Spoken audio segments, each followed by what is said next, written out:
आज हम लोग इलेक्ट्रोकेमिस्ट्री के चैप्टर में इन कर रहे हैं। नया चैप्टर है हमारा केमिस्ट्री में। इसके पहले हमने सॉल्यूशन पूरा डिटेल में पढ़ लिया है, तो आप सॉल्यूशन को ठीक से पढ़ें समझें। बहुत सारे न्यूमेरिकल्स भी हमने करवाए हैं वहाँ पे। अगर कहीं पे डाउट होगा तो हमने कहा है कि डिस्कस कर लेंगे। इलेक्ट्रोकेमिस्ट्री स्टार्ट करने से पहले हम इसके बारे में थोड़ा आपको इंट्रोडक्शन दे देते हैं। जान पहचान थोड़ी हो जानी चाहिए इस चैप्टर से। नाम आप देख रहे होंगे इलेक्ट्रोकेमिस्ट्री। इलेक्ट्रो मतलब इलेक्ट्रिक, करंट से मतलब इलेक्ट्रिकल एनर्जी का सेंस है, और केमिस्ट्री मतलब केमिकल एनर्जी। इस चैप्टर के अंदर हम लोग जो चीज़ पढ़ने वाले हैं बेसिकली 3 चीज़ें आपको बताते हैं। एक तो आपने 11th में रेडॉक्स रिएक्शन पढ़ा है, जो बहुत ही इम्पोर्टेंस रखता है इस चैप्टर के लिए, इस चैप्टर को ठीक से समझने के लिए।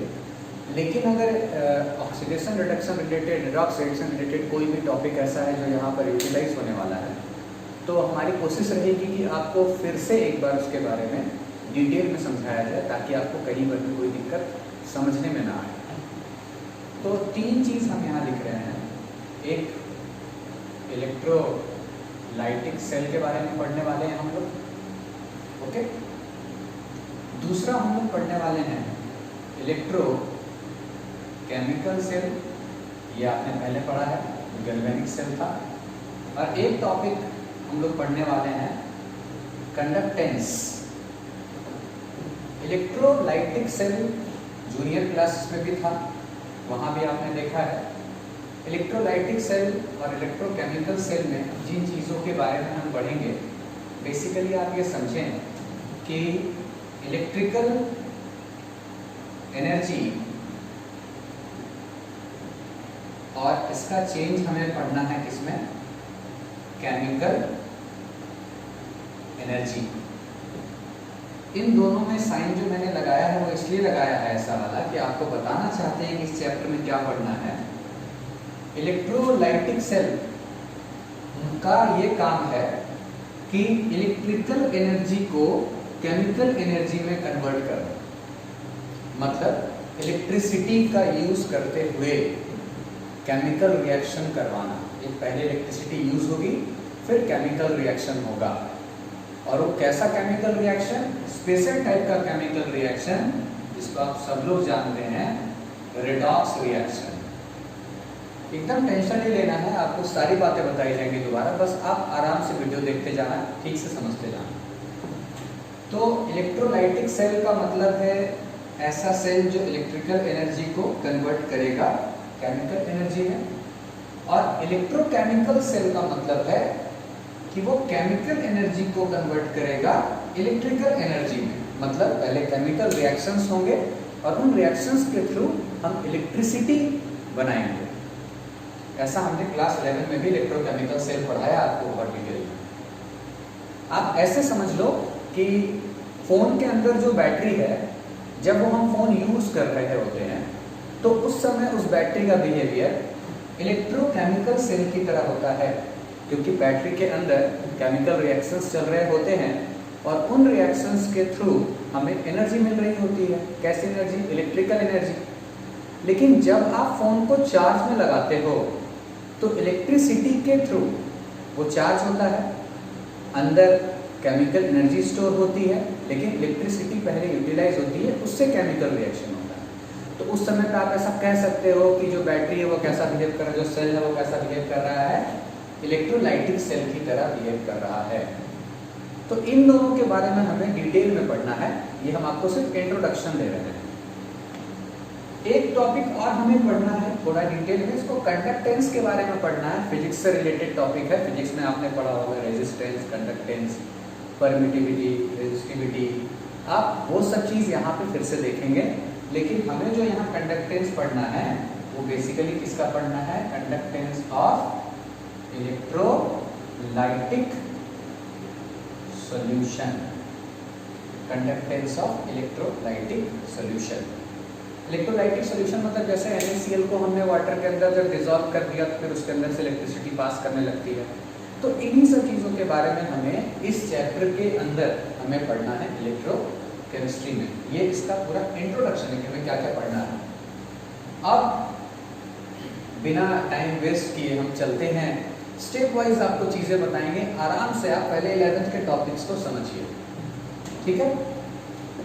सबसे पहला हम बात करेंगे आपके सामने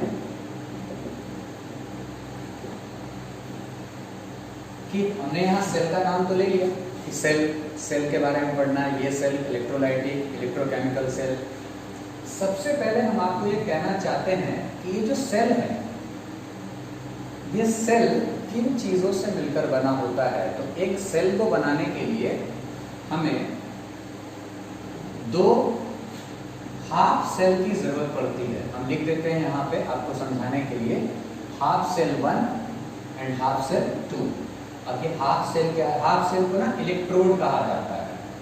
आप कैथोड और एनोड जानते हैं, ये भी इलेक्ट्रोड है, ये भी इलेक्ट्रोड है। इलेक्ट्रोड 1 नाम दे दिए, इलेक्ट्रोड 2 नाम दे दिए। कैथोड एनोड पे डिस्कशन होगा, लेकिन आप समझिए एक सेल बनाने के लिए हमें इलेक्ट्रोड 1 और इलेक्ट्रोड 2 दोनों को मिलाएंगे तो क्या बनेगा? सेल बनेगा। अब हमें ये जानना है कि ये इलेक्ट्रोड्स क्या होते हैं। तो बहुत आसानी से आप एक बात को समझिए कि किसी भी मेटल के या फिर गैस हो, बेसिकली किसी भी सब्सटेंस के दो अलग अलग ऑक्सीडेशन स्टेट्स को एक जगह जब आप अरेंज कर देते हैं, दो अलग अलग ऑक्सीडेशन स्टेट्स, जैसे जिंक के साथ जिंक आयन को अरेंज कर दीजिए, ये एक इलेक्ट्रोड बन गया। अरेंज कैसे करेंगे वो भी बताएंगे। कॉपर के साथ कॉपर आयन को अरेंज कर दीजिए, इलेक्ट्रोड बन गया, ठीक है। हाइड्रोजन गैस के साथ हाइड्रोजन आयन को अरेंज कर दिया, इलेक्ट्रोड बन गया। आयरन प्लस 2 के साथ आयरन प्लस 3 को अरेंज कर दिया, ये भी इलेक्ट्रोड बन गया। मतलब इलेक्ट्रोड बनाने के लिए हमें दो different oxidation states of same compound, same metal, same gas हमें एक जगह अरेंज करना है, तो उसको हम क्या कहते हैं? इलेक्ट्रोड या हाफ सेल। तो हाफ सेल के बारे में बताने के बाद अब हम आपको थोड़ा डिटेल में लेके चलते हैं कि कैसे अरेंज करेंगे आप। तो अब ऐसा सोचो कि एक कंटेनर के अंदर में हमने जिंक सल्फेट का सॉल्यूशन ले लिया, जिंक सल्फेट का सॉल्यूशन। तो जिंक सल्फेट एक इलेक्ट्रोलाइट है, जब आप इसको पानी के अंदर डिसॉल्व करोगे तो आपको अच्छे तरीके से पता है कि जिंक आयन रिलीज होगा। तो जो जिंक आयन रिलीज होगा, इसके अंदर जिंक प्लस 2 अरेंज हो गया और इसमें हमने एक प्योर जिंक का रॉड डाल दिया, जेडन रॉड। तो आप नोटिस करो कि जिंक के रॉड पर कोई चार्ज नहीं है, उसका ऑक्सीडेशन स्टेट 0 है और जिंक आयन पे चार्ज प्लस 2 है। और अभी अभी मैंने जैसा बताया था कि जिंक और जिंक आयन को एक जगह अरेंज कर दो, बन गया इलेक्ट्रोड।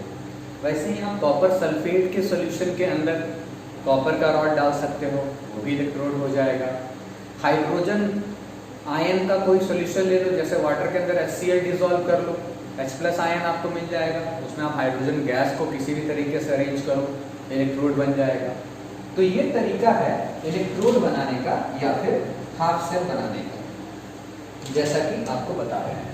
अब एक बात समझिए, ये तो हो गया हाफ सेल क्या होता है, हाफ सेल किस तरीके से बनाया जाता है। अब एक इम्पॉर्टेंट पॉइंट है जिसका नाम हम यहाँ लिख रहे हैं, इलेक्ट्रोड पोटेंशियल। हर एक इलेक्ट्रोड का अपना अपना पोटेंशियल होता है, जिसको हम क्या कहते हैं? Electrode potential. ये इलेक्ट्रोड पोटेंशियल को अगर आप साइंटिफिक तरीके से समझना चाहेंगे तो हर एक इलेक्ट्रोड के इलेक्ट्रॉन लॉस या इलेक्ट्रॉन गेन करने की टेंडेंसी होती है। जैसे जिंक के इलेक्ट्रोड की टेंडेंसी होती है इलेक्ट्रॉन लूज करने की। देखिए बहुत टाइप का डेफिनेशन है, आप कहीं कहीं ये भी डेफिनेशन पढ़ेंगे कि सॉल्यूशन के रिस्पेक्ट में रॉड पे डिफरेंट चार्ज आ जाता है, या तो पॉजिटिव या तो नेगेटिव एक्वायर करता है। खैर वो तो बहुत डिटेल में चले गए, बेसिकली आपको जिस बात का ध्यान रखना है कि हर एक इलेक्ट्रोड की अपनी अपनी टेंडेंसी होती है इलेक्ट्रॉन लॉस और इलेक्ट्रॉन गेन करने की, और इसी टेंडेंसी को हम कहते हैं इलेक्ट्रोड पोटेंशियल। जैसे जिंक के इलेक्ट्रोड की टेंडेंसी होती है इलेक्ट्रॉन लॉस करने की, मतलब जनरली उसका ऑक्सीडेशन होगा। क्यों होगा सब बताएंगे आप। कॉपर का इलेक्ट्रोड होगा, उसकी टेंडेंसी होती है इलेक्ट्रॉन गेन करने की। समझ में आ रही बात। तो इसी टेंडेंसी ऑफ इलेक्ट्रोड को कहा जाता है इलेक्ट्रोड पोटेंशियल। तो अब हमें ये जानना है कि इलेक्ट्रोड पोटेंशियल क्या होता है, ये तो हम समझ गए। आपको किन किन बातों के बारे में बताया। सेल बनाने के लिए 2 हाफ सेल चाहिए, इलेक्ट्रोड 1, इलेक्ट्रोड 2, ठीक है। कैसे इलेक्ट्रोड अरेंज किया जाता है वो भी आपको बताया, एक एग्जांपल बना के दिखाया है। इसके बाद आपके सामने एक पॉइंट आया इलेक्ट्रोड पोटेंशियल। अब आपको एक बात बताते हैं कि किसी भी इलेक्ट्रोड का पोटेंशियल सेपरेटली नहीं निकाला जा सकता, अकेले नहीं निकाला जा सकता। तो किसी भी इलेक्ट्रोड के पोटेंशियल को निकालने के लिए एक स्टैंडर्ड इलेक्ट्रोड बनाया गया। चलिए उसके बारे में बात करते हैं।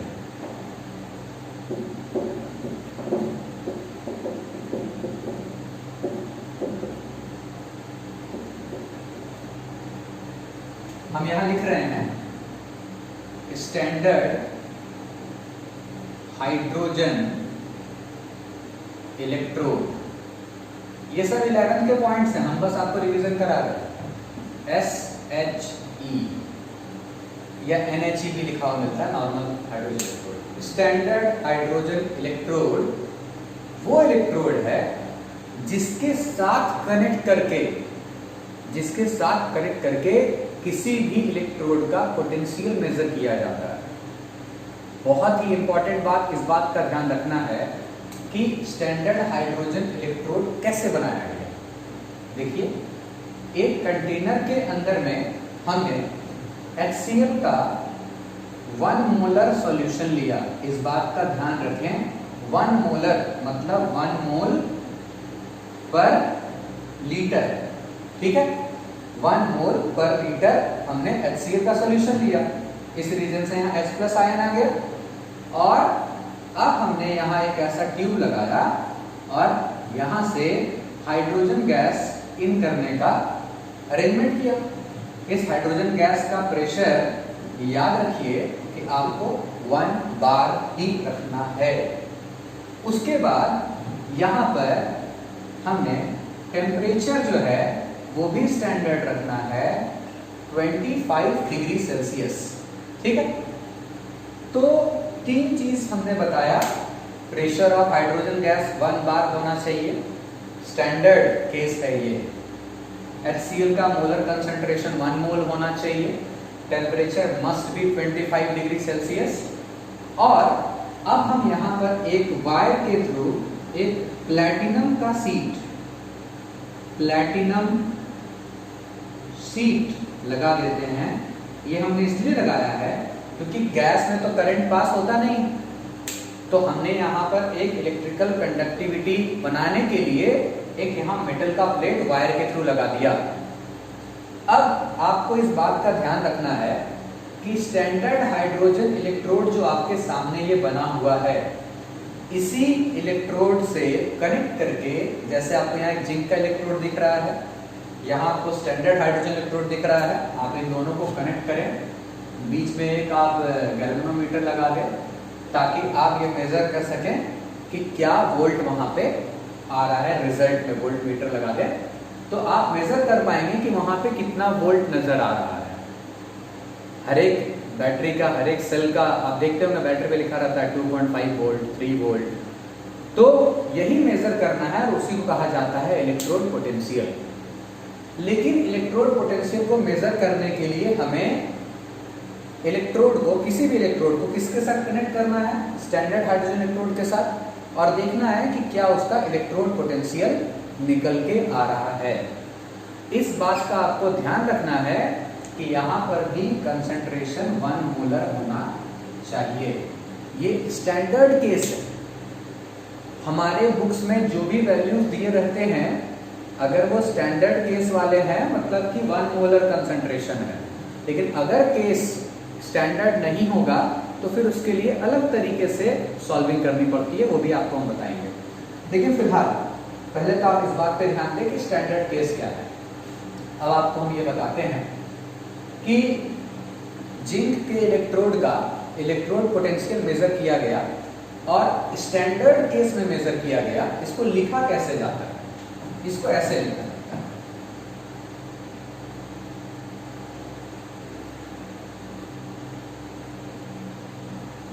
इसको आप ध्यान से देखिए, ये हमने बॉक्स में इसको बंद कर दिया है।